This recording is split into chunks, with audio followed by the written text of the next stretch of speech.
ভালোবাসে, যেমন রূপ তেমনই গুণ। তাকে সবাই অনেক বেশি ভালোবাসে। সে খুবই ভালো এবং ভদ্র, পরিবারের সকলের দেখাশোনা করে।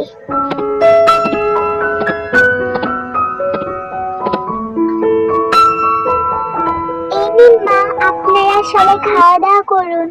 সত্যি বৌমা, তোমার রান্নার হাত যা ভালো, এত ধরনের যে রান্না করতে পারো তুমি, সত্যি রান্নাগুলো তো দেখতেও খুবই মজার, আবার খেতেও ভালো। তোমার মতো রান্না মনে হয় আর কেউই করতে পারবে না।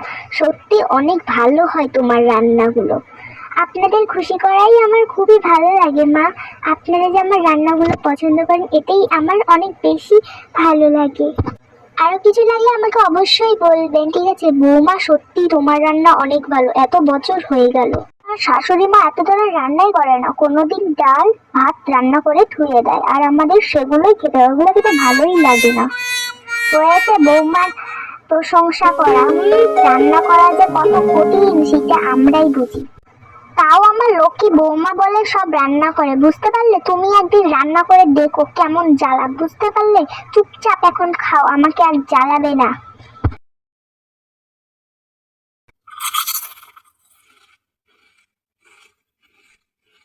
সত্যি রান্নাটা অনেক মজা হয়েছে। মা বাবা তোমরাও খেয়ে দেখো।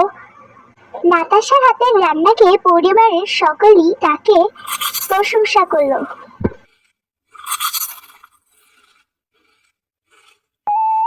আজ মার্কেট থেকে দেখছি অনেক কিছুই নিতে হবে, এগুলো সব নিয়ে নি। ওদিকে দেখি কি কি আছে। ব্রকলি নিয়ে নি। ব্রকলি আমার খুবই ভালো লাগে, ব্রকলি নিয়ে নি। আর একটা আনারস নিয়ে নি, আনারস কেটে দিব। বাবা আবার আনারস খেতে খুবই ভালোবাসে। যাই ওদিকে গিয়ে দেখি কি কি আছে আরো দিব। নাতাশা তখন ঘর পরিষ্কার করছিল, তখন তার শাশুড়ি মা এসে তাকে বলে, বৌমা আজকে বাড়িতে মেহমান আসবে, তাই তুমি বিভিন্ন ধরনের রান্না করে রেখো, ঠিক আছে? আজকে কিন্তু একটা পরিবার খেতে আসবে, জানি তোমার রান্নার হাত ভালো, তাও সুন্দর মতো সব রান্না বান্না করে নিয়ে আসো, ঠিক আছে? মা আপনি চিন্তা করবেন না, কালকেই তো আমি কত রকমের সবজি কিনে এলাম, আমি সব ধরনের রান্না করে রাখবো, আপনি কোনো ধরনের চিন্তা করবেন না। আপনি ওদের আসার ব্যবস্থা করুন, আমি এদিকে সব রান্নাগুলো শেষ করে ফেলি, ঠিক আছে বৌমা? তাহলে তাই হোক। এখানে নাতাশা রান্না করছিল ফুলকো ফুলকো লুচি, পায়েস, শ্যামা ইত্যাদি আরো বিভিন্ন ধরনের রান্না করছিল। আরো অনেক রান্না আছে, তাই তাড়াতাড়ি করে ফেলি।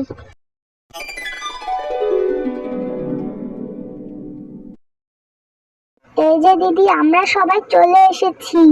আসো আসো, ঘরের ভিতরে আসো, চলো খাওয়া দাওয়া করে নাও। খাবারগুলো তো মজাই।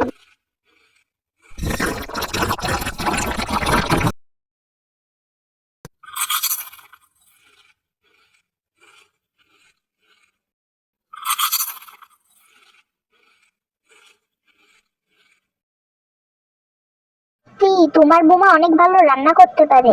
হ্যাঁ তাও আর বটে, সকাল থেকে এসব ওই তো রান্না করেছে, আমি তো শুধু আপনাদের আপ্যায়নের ব্যবস্থা করেছি। আর আমার বৌমাটা দেখো কিচ্ছু রান্না করতে পারে না। এই বৌমা তুমি ওর কাছ থেকে শিখে নিও, নাতাশা দেখেছো কত ভালো রান্না করতে পারো, ওর কাছ থেকে তো একটু শিখতে পারো। মা আপনি এরকম ভাবে কেন বলছেন? রান্নাই করেছে। আচ্ছা সাবধানে যেন, ঠিক আছে? আচ্ছা সাবধানে যাব, আপনারাও আমাদের বাড়িতে আসবেন কিন্তু, ঠিক আছে? চললাম। আজকে ওই মেয়েটার জন্য মা আজকে আমাকে কত অপমান করলো, ওকে আমি ছাড়বই না। তোর জন্য আজকে আমাকে কথা শুনতে হচ্ছে, আজকে তোকে বেঁচেই থাকতে দিব না। তো সব আমার সাথে পাঙ্গা নিতে আসিস তাই না? তুই ভালো হবি। এসব তুমি কি বলছো? বেশ বলেছি, আজকে তোর রক্ষাই নেই, তোকে মেরে ফেলবো আমি। এসব কি করছো তুমি? আমাকে কোথায় নিয়ে যাচ্ছ? দাঁড়া, আমাকে নিয়ে যেও না। কোথায় নিয়ে যাচ্ছ আমাকে? এটা তুমি আমাকে কোথায় নিয়ে এলে? তোমার হাতে ছুরি কেন? আজ তোকে আমি মেরেই ফেলবো।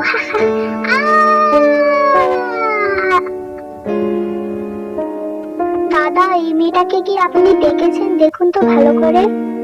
দাঁড়ান দেখাচ্ছি ছবিটা, এই নিন দেখুন।